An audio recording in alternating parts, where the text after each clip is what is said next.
here's something about Dante's take on the Trinity, this huge part of the Christian dispensation, which you might expect to fascinate him, not only because it's written into the creeds, but because the Trinity in some ways represents the liminal space within Christianity, at which what we can just about understand tips over into what we can't understand. And so that expansion of our perception at these boundary points, at these horizons, at these mysteries, is bound to draw Dante, and indeed the Trinity does, but in a particularly interesting way. Because what he does, I think in effect, if I was going to capture it in a nutshell, is take Trinity 101, if you like, that which you might learn about in Sunday school, that it's somehow three persons, that a one person, maybe a bit like a three-leaf clover is a one plant. He takes that and explodes it in order to entice you, initiate you as a reader of the Divine Comedy into a much profounder perception of what this is about. And I think it's really important nowadays because Trinity 101 is about the beginning and the end of it, so far as I can tell, within much modern Christianity. I think that's because Christianity has entered a kind of flatland where everything must be related primarily to our perceptions of things that we know here on planet Earth. And so the Trinity gets reduced to a kind of moral imperative. The idea is that up there in the sky somewhere is a perfect community of three people in one person, enjoying each other's life, giving to each other, and so on. And we must aspire to that as separate people here on Earth, trying to improve our capacity to relate. So you get social doctrines of the Trinity. Now, Dante did know about that take on the Trinity. His direct contemporary, Meister Eckhart, for example, preaches about it and says that what that doesn't understand is that the Trinity is primarily about how to understand the ontology of the created world, how it is in itself, how it mirrors and reflects and amplifies and brings more creativity and freedom to the divine being by its existence, because it's part of the divine as well. And he says that, Meister Eckhart says that in order to understand the Trinity aright, the first and fundamental step is to know how things can be distinct, but not numerically distinct, how they can be multiple, but not in quantitative ways, but qualitative ways. Coleridge was to take this up when he talked about distinction without difference. It's different aspects of creation. This is not just a Christian view, you see it in other wisdom traditions. So, for example, Aristotle reflected on how 3 is in many respects a more perfect number than 1, because 3 has, you might say, beginning, middle and end. Tries have more robustness, like a tripod is going to stand more robustly on the earth than a monopod.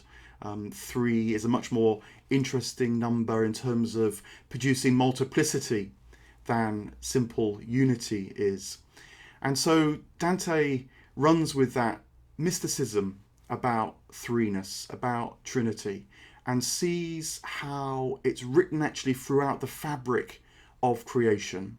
And when you can see that, he says, then you understand more about why this idea is so central within the Christian view. Now, what happens is that trinities start to appear right from the get-go in the Divine Comedy. And I think you can almost track them and see how each time one becomes fairly explicitly manifest, it takes you more deeply into the true understanding, which requires the shift of perspective, so that the Trinity becomes a way of seeing the glory of God more completely in the world around us. So it first appears with Dante waking up in the dark wood. Virgil meets him there, and Virgil tells him that he has been sent by Beatrice, who was sent by St. Lucia, who was herself sent by the Virgin Mary. and there's a trinity of persons there.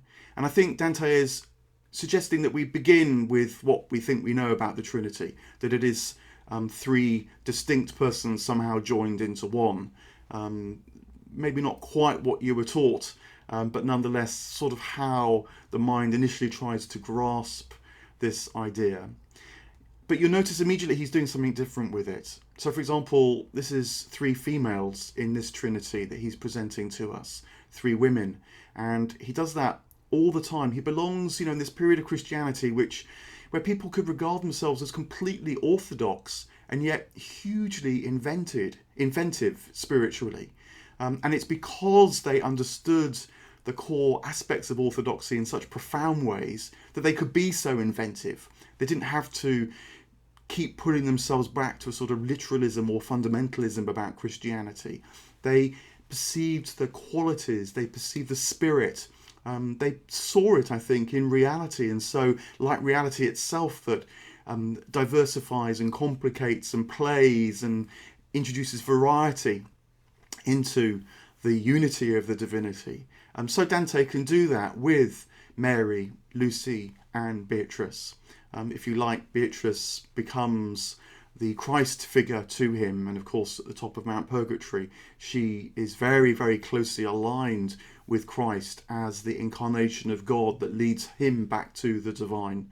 Lucy, associated with light, is perhaps a more spirited manifestation of the divine, and she actually is the force that carries Dante up Mount Purgatory on his first night there. He spends 3 nights on Mount Purgatory, which we'll come back to. But Lucy is a kind of spirit figure who provides the energy that lifts and helps him ascend in the story of Mount Purgatory. And so too, she's the kind of go-between the Virgin Mary and Beatrice in this first appearance.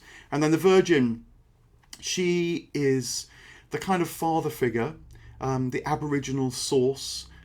We find right at the end of the Paradise that she is most highly celebrated because within her creative capacity as a woman, she didn't just give birth to God, but was herself given birth to by God, her womb emwombed, and then was emwombed by the divine. And so she can, right at the beginning, represent the aboriginal abyss, the ground, to use Meister Eckhart's phrase, which is another important aspect of the Trinity as well. So we get 3 persons appearing a bit Trinitarian-like at the beginning of the Divine Comedy, introducing us to what we kind of perhaps know, but immediately exploding that and saying, but look again, already I'm telling you something different in the presentation of this Trinity. A next manifestation of the Trinity comes when they reach the floor of hell and encounter Lucifer frozen into this place that's almost falling out of being. It's only just holding on to existence before it drops into nothingness, and hence its frozen state. And Lucifer is there, and the creature of light who once was closest to the divine. And because of his momentary sense, Dante says he lifted an eyebrow that perhaps the being that he was so close to could be his own by possession. In that instance fell because he cuts himself off from the source of being. But nonetheless, when Dante and Virgil meet Lucifer in hell, he still reflects a key aspect of the Trinitarian life by having 3 faces.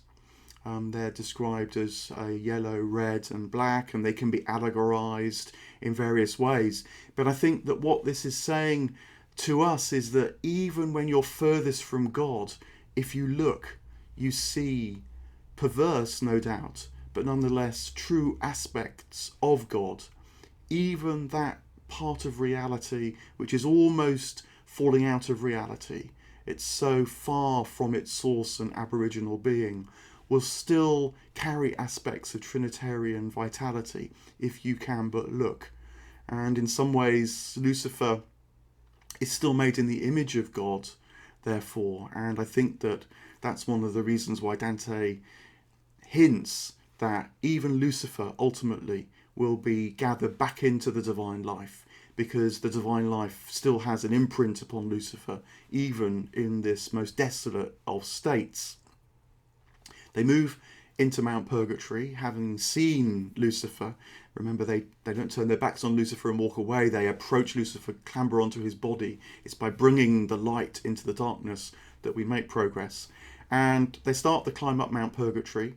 As I mentioned, there's 3 days and 3 nights on Mount Purgatory. And this takes the Trinitarian insight into the realm of time, you might say. If we don't just look at creation as a place, but look at it as an unfolding of time, we'll find Trinitarian aspects there as well. And this, I think, most clearly comes to the fore when they meet Statius, fairly high up Mount Purgatory. He is the soul they encounter who has finished his time on Mount Purgatory even while they're there. And Purgatory is the place of time. It's the place of change, it's the place of reflection, it's the place where there's a present, so that the past can be encountered but illuminated, unlike the souls in hell who are just stuck in the past. Illuminated, and then that enables freshness to come in, a bit like the light shining into the darkness, sees the darkness in a different way, sees it as a turning point. So this completely unfolds for souls on Mount Purgatory and leads them into a different tomorrow, which is actually an eternal day. They see this with Statius. He completes his time on Mount Purgatory, he stands up, and the mountain shakes, and then they encounter him. And so the two of Dante and Virgil, for a fair bit of Purgatory, becomes a 3. As Dante himself gets closer to God, so threeness opens up quite literally in his company. And that's so interesting because they're able mutually to help each other into a future with this threeness. Now, Dante and Virgil as 2 had got quite a long way, but Dante is the guide who only knows so much. He's travelled through hell before, he tells Dante, and so can be a kind of binary guide, a companion. But in order to move into new spaces that you haven't travelled before, you need a dynamic of 3. I mean, put it like this, if you have a problem, you might wrestle with it. It's like you and the problem. And then you'll do something to try and find a new way to encounter the problem. You might go for a walk, you might speak to a therapist, you might sleep on it. You bring in a third, and very often bringing in that third produces a new perspective. It takes you over what seemed like a fixed horizon. Threeness is the way into new light, and sure enough, Statius is joining Virgil and Dante does that for them. But it does it in a particularly interesting way, Dante always leading us into more depths of perception, because it turns out that Statius is a kind of pivotal figure between Virgil and Dante. Dante, of course, is born within the Christian dispensation. Virgil is born before the Christian dispensation. And it turns out that Statius was born in the 1st century. And as he explains to Virgil and Dante, knew of the Christian dispensation and so became a secret Christian. And that's how he explains his place on Mount Purgatory. He, as it were, was able to learn something in his mortal life that could carry him more speedily to the divine. But what is so interesting is that he says he learned about Christianity initially from Virgil. Virgil writes in one of his poems about a child who was to be born that was to create a new era. And this was understood to be a prophecy of Christianity. And so Virgil, unconsciously, without even knowing it, knew about Christianity as well, knew about this Trinitarian structure of reality. Statius could see it in Virgil before Virgil could see it, but now introduces Virgil to it. But Dante needs Statius as well. And what Statius is able to explain to Dante is that, well, in particular, why the mountain shook, and that was because the heavens, the creation itself, was rejoicing in Statius's readiness for paradise. And so Statius, the kind of liminal Christian, if you like, is able to amplify what Dante, as a born and raised Christian, could know. So you get this lovely sense of unfolding between the three of them. They're each at their own particular points in the journey towards God. And by being with two others, being in a three, they're able to find out more about how to carry on that journey, which is fundamentally about how to expand their perception of reality. Because, as is now completely clear for Dante, high up Mount Purgatory, the way that we journey more into reality is by deepening our perception of things, and that opens up new domains, new realms, and the method is often Trinitarian in shape. So they carry on, they get to the top of Mount Purgatory to Eden. Virgil leaves them, I think, because he must pick up his journey more directly now, having completed all he can as the companion of Dante. And they move into paradise. And trinities start appearing all over the place. I mean, the Trinity is routinely sung and celebrated and danced, enjoyed by the angels and the souls that they meet. They very often sing about how love and the beloved produces loving, or how about the knower knowing gets to know what's known. This threefold nature starts to show up as characterizing depth of perception. But they meet the Trinity, well, through perception rather than head on. And you might say this is one of the most remarkable things about paradise, that they don't actually see a kind of concrete, literal take on Christian doctrine at all.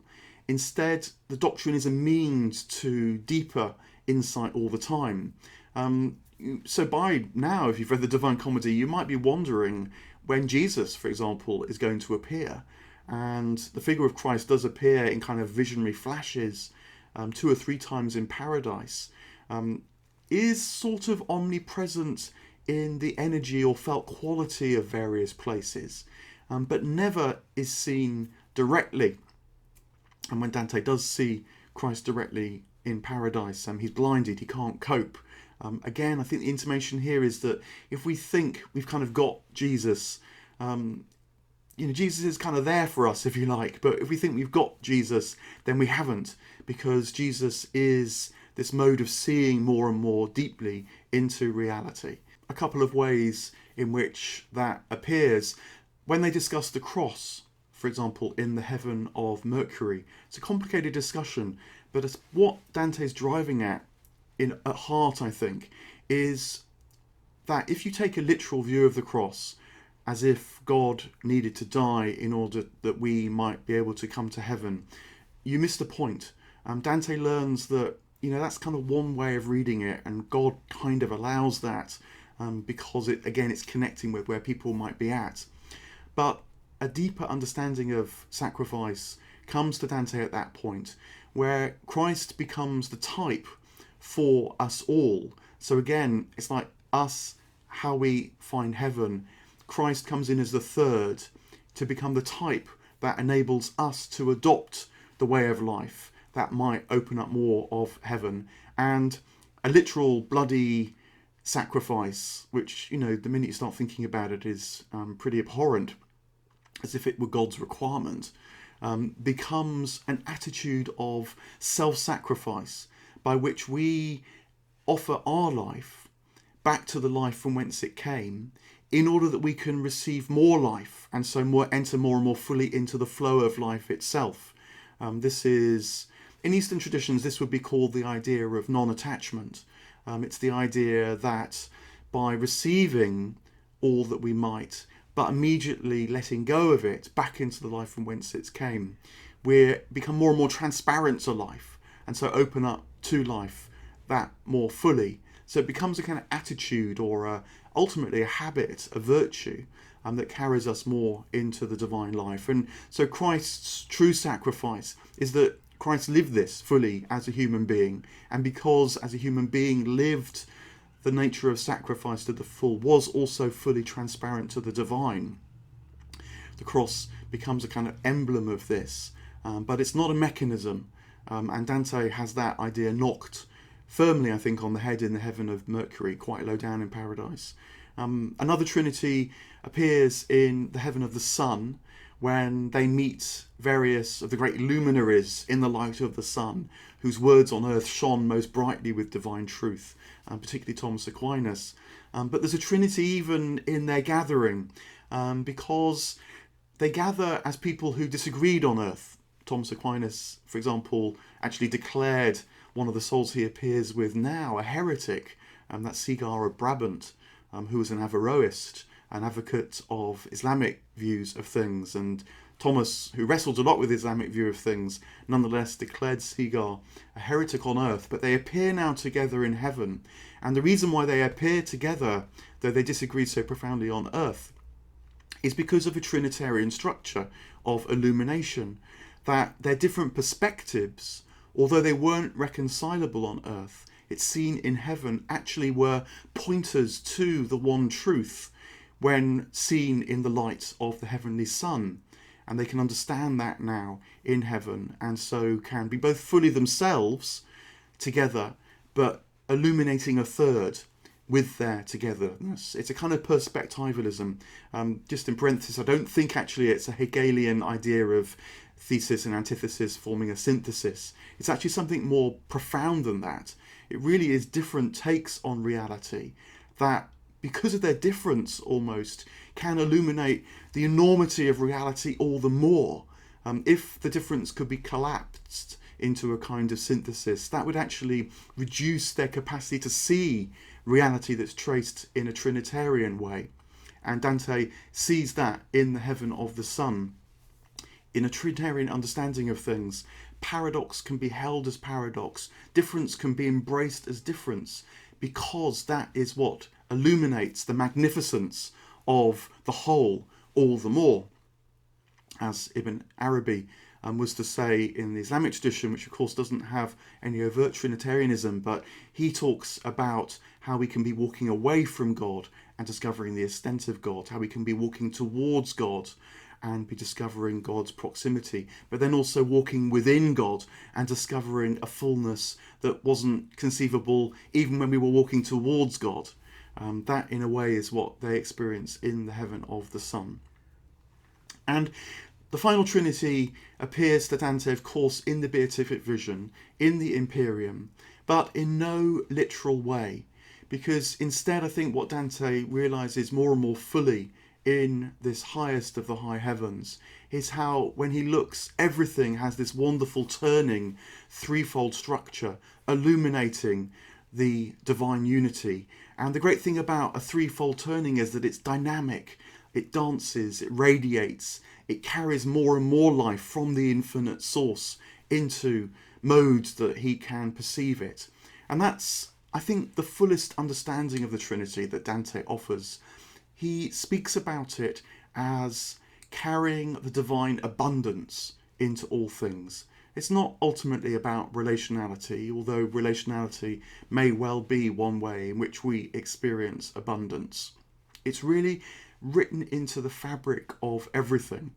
And so, almost at the close of the Divine Comedy, almost at the pinnacle of the beatific vision, Dante does say he gets a glimpse of the Trinity, but it's as circles, turning, intermingling, exchanging light, like a kind of double rainbow that shares the light, and so the light that's shared actually becomes the rainbows itself.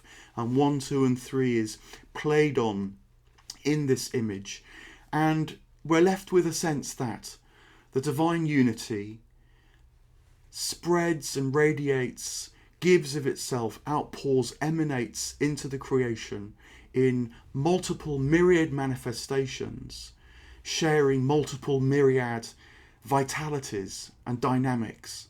And so we have this sense that the one becomes two in the manifestations, that's also simultaneously three, because those manifestations themselves can only be manifestations, us, all created beings, by sharing in the one vitality and being that is both their source, their life, and their destination.